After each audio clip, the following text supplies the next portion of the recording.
Madam Chief Justice, Madam Lady Deputy Chief Justice, my lords, my ladies, I have 9 questions which I'll tackle very first. What I have done is I have classified it into topics because they were across the board. The first is the relevance of rejected votes in the counts of the election.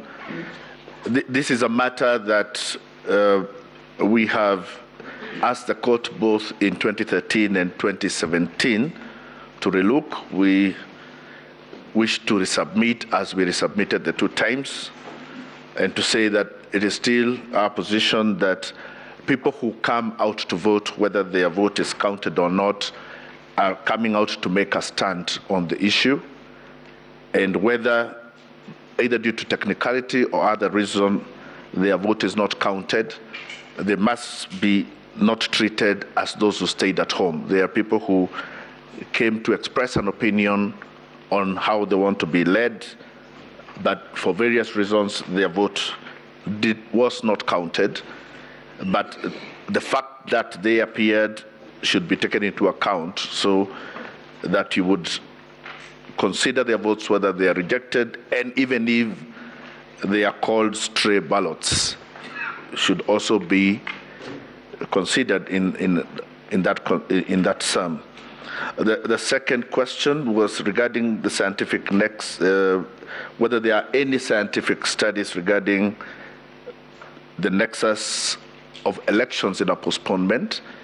We have seen, unfortunately, we could not tender any further documents of this, but there are very many theories in political science, one of which we came across with the contagion theory, that elections affect each other. People come out to vote for various reasons, and especially when you're dealing with elections of a national level and a devolved level, there are very many considerations that would make somebody want to come to make a decision on a devolved government or a national government and not necessarily care about the other. But one of the things that we also must consider in Kenya's political culture is that in Kenya we do have 6-piece kind of campaigns, and that people come out to campaign together as teams, trying to win across the board on all the seats.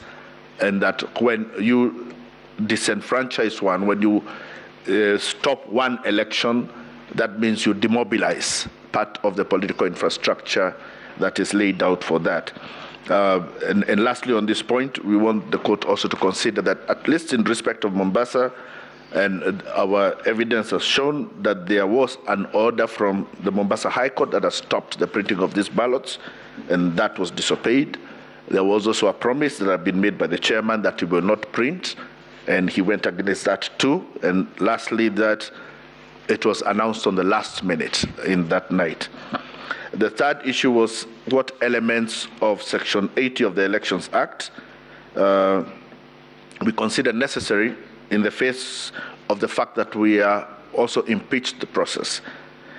Apart from the elements that are laid out themselves in Section 80, which is that upon a recount, the person should have been a winner, and that the person should be found not to have committed any electoral offense. In our submission, we wish to add that first, the test should be whether the petitioner is culpable for any of the wrongdoings that is complained of. Secondly, whether the petitioner benefited from any of the wrongdoings that are complained of. And thirdly, that after, whether it is a recount or a retally, the petitioner appears to have won the elections or has won the election.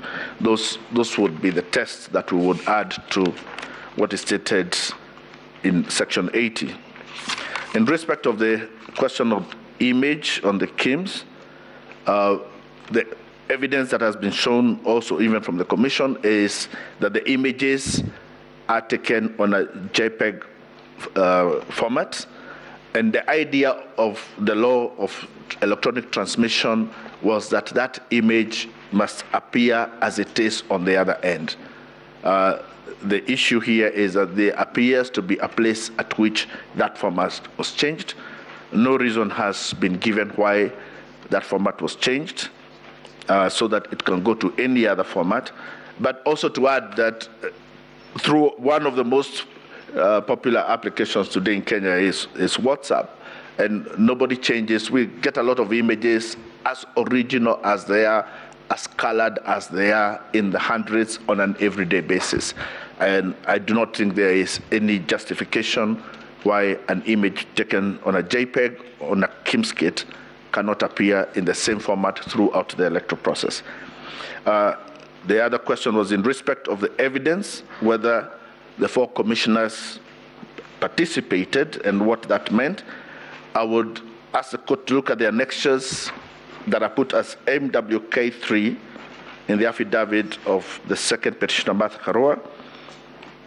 And in that flash disk, there are 2 incidences at the National Tallying Center. In one incident, Commissioner Justice Nyang'aya comes out to read the results of Kiambu Town constituency. After he reads the results, it turns out that the result he has read has overstated the votes of William Ruto by 10,000, and also that he has gone past 100% of the votes cast, and he is forced to have to come to reread the results. That shows the commissioner had not known what he was reading. The other video is that also of Juniera Cherele. Again, she's given results to read of Juja constituency with the same results, inflated votes for the respondent, and a more than 100% voter turnout. And again, the results have to be reread. That would leave it to the commissioners themselves to explain. The other issue is about the constitutionality of Regulation 87. Now, first, our position is that a regulation or any act that is unconstitutional does not need the order of the court to be nullified. It is already nullified by Article 2. And at any time, it remains a nullity ab initio. The second issue to consider is the duty of every person, not just the court, to defend the Constitution as required by Article 3. And the fact that this chairman, the chairman of the IEBC, is a person who has qualifications similar to be the Supreme Court judge. So it is him who has betrayed the Constitution.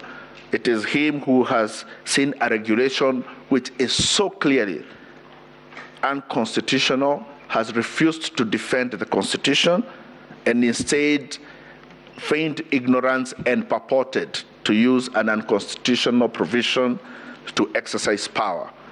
So on that basis, every action that is done on the basis of that regulation is itself unconstitutional. The other question was regarding why the 4 commissioners did not raise issues to the end. Again, that we will leave for the commissioners to decide, but we can profile 3 theories. One is the issue of the 89th minute penalty, that if you participate in a game and the wrong penalty is given on the 89th minute, you cannot be asked, why did you play all along? Sometimes it is the 89th minute penalty that shows the unfairness of the provision. It could be the last straw that broke the camel's back, or it could be a road to Damascus moment. In whichever fashion we look at it, it is an issue that is understandable. The other question is in regarding for if there were to be ordered an repeat election, who would conduct it? Would go back to Article 250, Sub-Article 10, because the Constitution provides for positions of vice chairpersons of all commissions.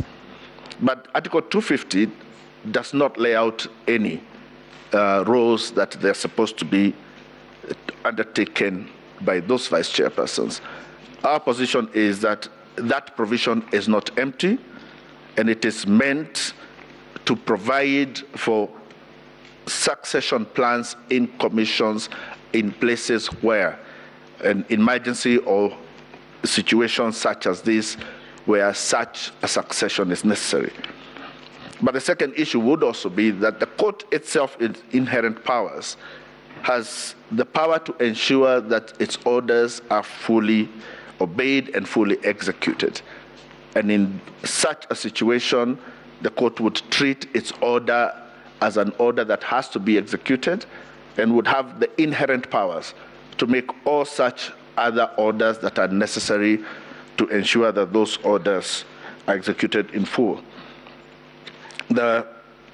Before I go to my last issue, I want to comment on something that was said about no agents. And one of the issues this court was told is that it appears there's a jurisprudence that is being built that where an agent does not appear from the other side, then the opposing side has a right to steal or a right to commit fraud, or somehow excuses the IEBC from any duties because there was no agent. And in fact, one of the advocates likened, said that you must have agents in every place, and even likened to agents. I said they should be like your wife. I believe that is what was said.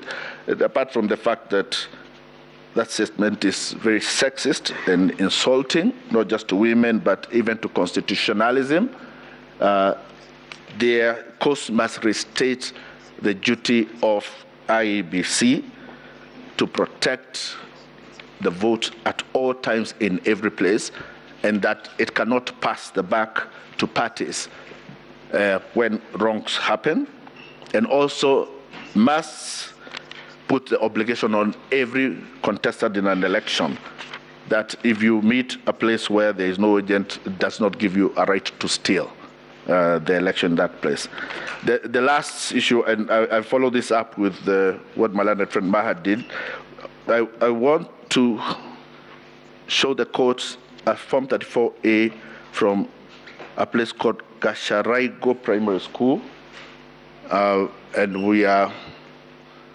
it is in Muranga, in Kangema constituency, in a ward called Murogo, in stream 2 of 2.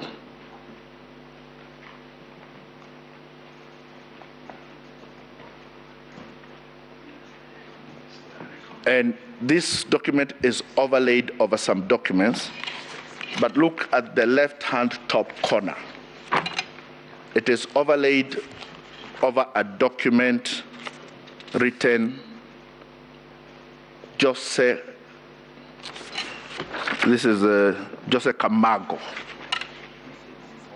Jose Camargo is one of the Venezuelans that was arrested at the airport with charges of coming to interfere with the elections. He is one of the people that the last Mahat has said did not have access to the RTS. This form is in the official portal of IEBC. The question would be, was this document photographed by a presiding officer at Gasharaigo Primary School, sometimes possibly at 8 o'clock in the night? Or is it possible that this document has been photographed elsewhere in some office and uploaded? This will ask the court to read the DCI report regarding Jose Camargo. And we believe, my lords, that these are the fingerprints of one of the suspects of the theft of this election. That is all.